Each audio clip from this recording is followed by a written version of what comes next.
पूजन विधि पूर्ण हो गई है। बाईं ओर से लोग निकल कर आ रहे हैं, यहाँ कुर्सियों पर बैठेंगे, इधर अंदर कुर्सियों पर बैठेंगे। రామాయణం కొన్ని యుగాల నాటి చరిత్ర, అఖండ భారతదేశమంతటితో అనుబంధం పెనవేసుకున్న చరిత్ర, దేవుడు మనిషిగా అవతరించిన చరిత్ర, మనిషి దేవుడిగా ఎదిగిపోయిన చరిత్ర, నరుడే నారాయణుడైన చరిత్ర. ఇంతకీ ఈ రాముడు ఎవరు? మనందరికీ తెలిసినంత వరకు విష్ణుమూర్తి దశావతారాల్లో 7వ అవతారం శ్రీరాముడు. రాక్షసుడైన రావణుణ్ణి హతమార్చేందుకు ఈ భూమిపై అవతరించిన ఆ శ్రీమన్నారాయణుడు నేరుగా వెళ్ళి రావణుణ్ణి సంహరించి ఉండొచ్చు. అంతకు ముందు వచ్చిన అన్ని అవతారాల్లోనూ ఆయన చేసింది అదే.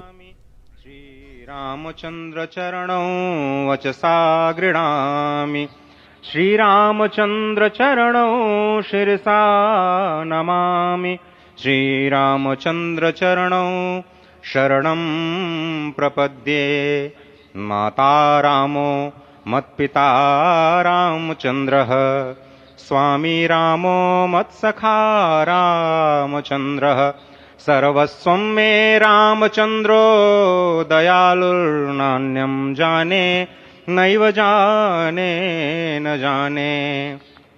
లోకాభిరామం రణరంగధీరం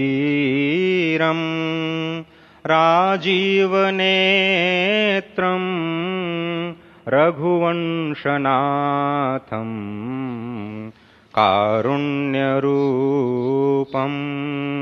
కరుణాకరం తం శ్రీరామచంద్రం शरणं प्रपद्ये. भगवान श्री राम की प्राण प्रतिष्ठा हो चुकी है, दर्शन कीजिए भगवान श्री राम का, जो कि राघव स्वरूप में इस वक्त आपके समक्ष सभी को दर्शन दे रहे हैं. रघुपति राघव राजा राम, पतित पावन सीताराम. राघव रूप में मां कौशल्या के राघव, वही नाम जो मां कौशल्या ने उन्हें दिया, उसी राघव को आप इस वक्त 5 वर्ष के बाल रूप में इस वक्त देख रहे हैं. अद्भुत छवि. निश्चित तौर से और इन्हीं को वर्णित किया गया है कि नवकंज लोचन कंज मुख कर कंज पद कंजारुणम, कंदर्प अगणित अमित छवि, नवनील नीरद सुंदरम, पटपीट मानहु तड़ित रुचि सुचि, नवमी जनक सुतावरम.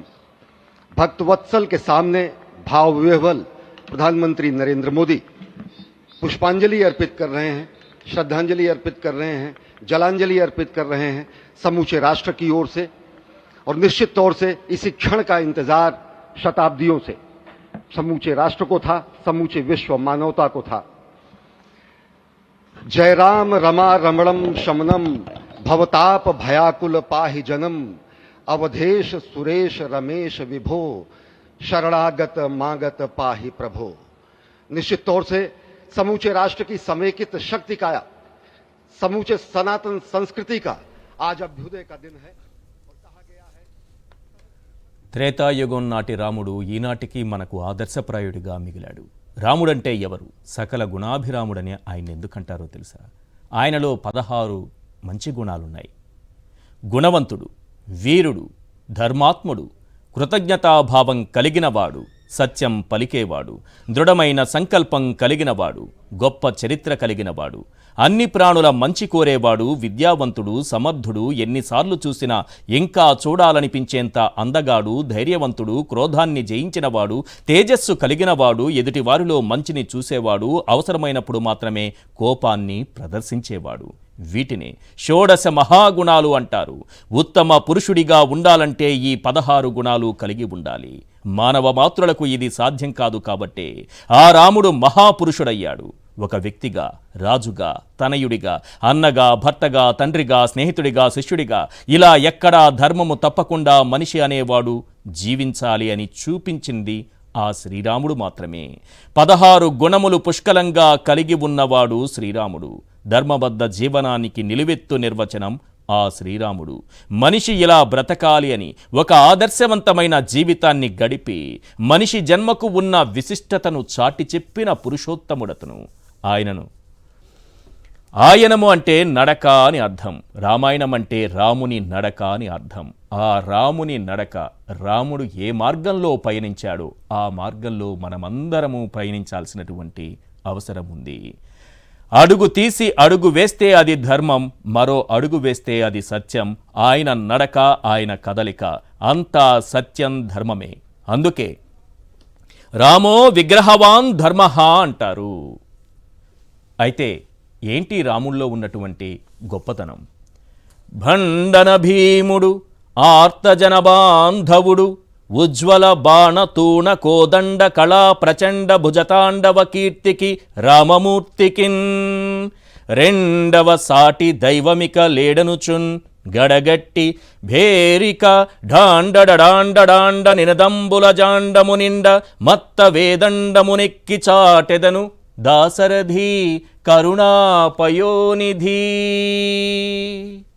కంచర్ల గోపన్న దాసరథి శతకంలో ఇలా అంటారు: భండన భీముడు, యుద్ధ సమయంలో చాలా శత్రువులకు చాలా భయంకరంగా, అతి భీకరంగా కనిపిస్తాడు శ్రీరాముడు.